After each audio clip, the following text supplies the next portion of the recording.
বিসমিল্লাহির রহমানির রহিম। প্রিয় শিক্ষার্থীরা, আশা করি সবাই ভালো আছো। আমরা এখন থেকে নিয়মিত ক্লাস নিচ্ছি ইনশাল্লাহ। ক্লাস 7-এর কয়েকটি ক্লাস নিয়েছি। আজকে আমরা অষ্টম শ্রেণীর গণিতের একটি বিষয় নিয়ে আলোচনা করব। তোমাদের একটি অধ্যায় হচ্ছে বৃত্তের খুঁটিনাটি।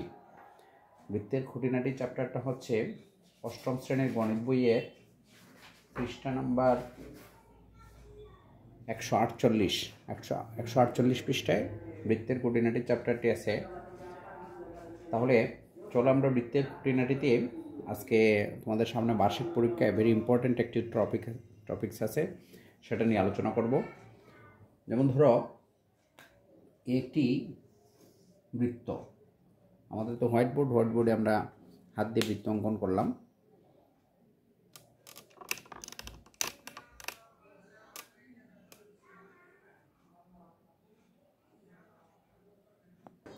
মনে করো এটি একটি বৃত্ত। এই বৃত্তের যে বিন্দুকে কেন্দ্র করে বৃত্তটি অঙ্কন করা হয় সেটি হচ্ছে বৃত্তের কেন্দ্র, আর কেন্দ্রগামী যেকে বলা হয় ব্যাস। এই বিষয়গুলো আমরা ক্লাসে আলোচনা করেছি এবং এটা নিশ্চয়ই তোমাদের জানা আছে। এগুলো আমাদের আজকের আলোচনার বিষয় না। কেন্দ্রগামী যেকে ব্যাস বলা হয়, আর ব্যাসের অর্ধেক হচ্ছে ব্যাসার্ধ। ব্যাসার্ধকে সাধারণত বৃত্তের ব্যাসার্ধকে আর দ্বারা প্রকাশ করা হয়। এই বিষয়গুলো তোমাদের জানা আছে নিশ্চয়। আমরা আজকে যে বিষয়টি আলোচনা করব, মনে করো একটি বৃত্তের যে কোনো একটি নির্দিষ্ট চাপ নিলাম। এই যে এবি একটি নির্দিষ্ট চাপ, ধরো এবি একটি বৃত্তচাপ। এখন এই বৃত্তের যে কেন্দ্র আছে ধরে নিলাম ও। তাহলে এই চাপের উপর দণ্ডায়মান কেন্দ্রস্থ কোণ হবে, এই কোণটি হবে কেন্দ্রস্থ কোণ। বৃত্তের একটি নির্দিষ্ট চাপের উপর দণ্ডায়মান কেন্দ্রস্থ কোণ, কেন্দ্রে যে কোণটি উৎপন্ন হয় সেটা হচ্ছে কেন্দ্রস্থ কোণ। আর এই চাপের উপর, এই এবি চাপের উপর দণ্ডায়মান বৃত্তের গায়ে যে কোণ উৎপন্ন হবে, ধরো বৃত্তের পরিধির যে কোনো একটি নির্দিষ্ট বিন্দুতে এই কোণটি হবে বৃত্তস্থ কোণ। তাহলে কেন্দ্রস্থ কোণ, বৃত্তস্থ কোণ, এই দুটি জিনিস আজকে আমরা একটু আলোচনা করব।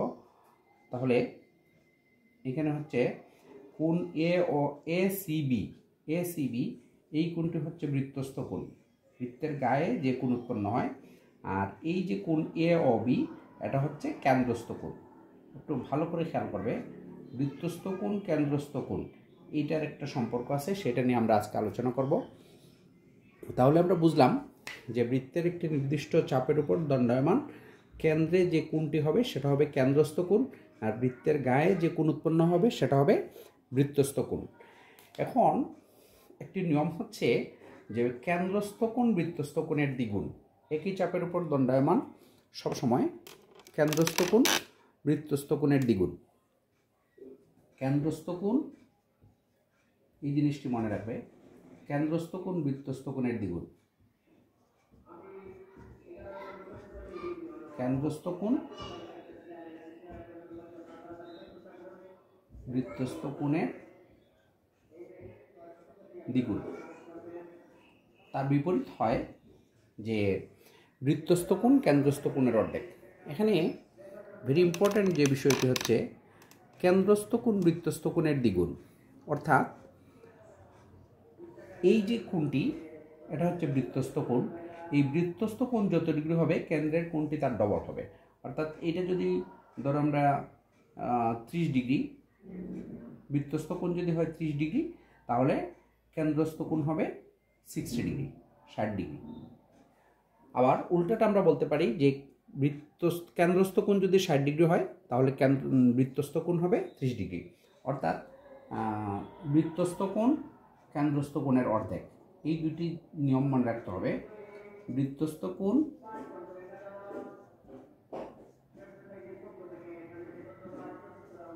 কেন্দ্রস্থ কোণের অর্ধেক, একই কথা আমরা দুই দিকে শিখে রাখবো যে কেন্দ্রস্থ কোণ বৃত্তস্থ কোণের দ্বিগুণ, আবার বৃত্তস্থ কোণ কেন্দ্রস্থ কোণের অর্ধেক। এখন খেয়াল করো, আমরা ধরে নিলাম তোমাদের বইয়ের এই যে কেন্দ্রস্থ কোণ বৃত্তস্থ কোণের যে কোয়েশ্চেনগুলো আছে এগুলো একটু মনে রাখবে। যেমন বইয়ের 156 পৃষ্ঠা দেখো 156, পেজ নাম্বার 156 এই যে সমস্যাটা দেওয়া আছে, এখানে একটা কোণ দেওয়া আছে আর এখানে এক্স দেওয়া আছে। আমরা চিত্রটি অঙ্কন করি, তারপর তোমরা বুঝতে পারবে।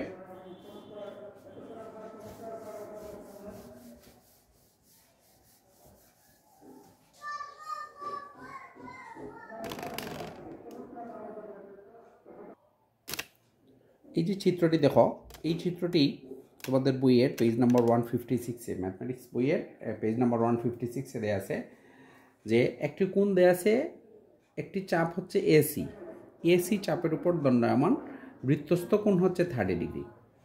এখন কেন্দ্রস্থ কোণ দেওয়া আছে এ ও সি এর জায়গায় এক্স দেওয়া। এখন প্রশ্ন হচ্ছে তাইলে এক্সের মান কত? তাহলে আমরা জানি যে কেন্দ্রস্থ কোণ বৃত্তস্থ কোণের দ্বিগুণ। তাহলে যেহেতু কোণ এ বি সি হচ্ছে 30 ডিগ্রি, কোণ এ বি সি হচ্ছে 30 ডিগ্রি, তাহলে কোণ এ ও সি হবে 2 ইন্টু কোণ এবিসি, অর্থাৎ এবিসি কোণের দ্বিগুণ। এবিসি কোণ যেটা, সেটাকে 2 দ্বারা গুণ করলে কেন্দ্রস্থ কোণ পেয়ে যাব।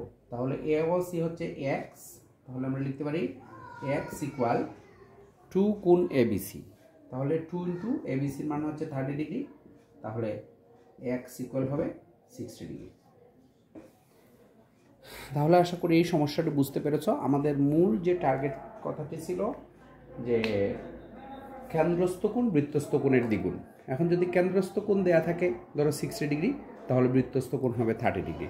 আবার বৃত্তস্থ কোণ যদি হয় 30 ডিগ্রি, মান চেঞ্জ করে থাকতে পারে। সবসময় মনে রাখবা যে কেন্দ্রস্থ কোণ বৃত্তস্থ কোণের দ্বিগুণ, বৃত্তস্থ কোণ কেন্দ্রস্থ কোণের অর্ধেক। এই কথাটি মনে রাখলে তোমরা এই ধরনের যে সমস্যাগুলো আসবে সেগুলো আনসার করতে পারবে। তারপর সেই 2 নম্বর সমস্যাটি দেখো, খ নম্বর চিত্র। এই খ নম্বর চিত্রতেও সেম বলছে যে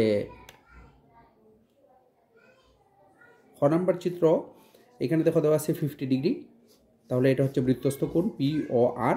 তাহলে কেন্দ্রস্থ কোণ এক্স সমান হোয়াট? তাহলে এক্সের মান যদি আমরা বের করি, তাহলে পি ও আর এই কোণ হবে এই 50 ডিগ্রির ডবল, অর্থাৎ এই কোণ এক্স হবে 100 ডিগ্রি। আশা করি এই সমস্যাটি বুঝতে পেরেছ।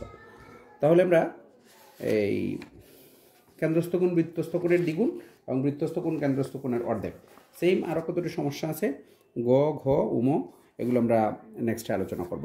আজকে যে সংক্ষেপে একটি টপিকস নিয়ে আলোচনা করলাম, আশা করি এটা বুঝতে পেরেছ। 2টি প্রবলেম নিয়ে আলোচনা করলাম। তারপরের পৃষ্ঠার যে সমস্যাগুলো আছে সেগুলো আমরা নেক্সট ক্লাসে আলোচনা করবো ইনশাআল্লাহ। সবাই ভালো থেকো, নিয়মিত ক্লাস দেখার চেষ্টা করবে। ধন্যবাদ।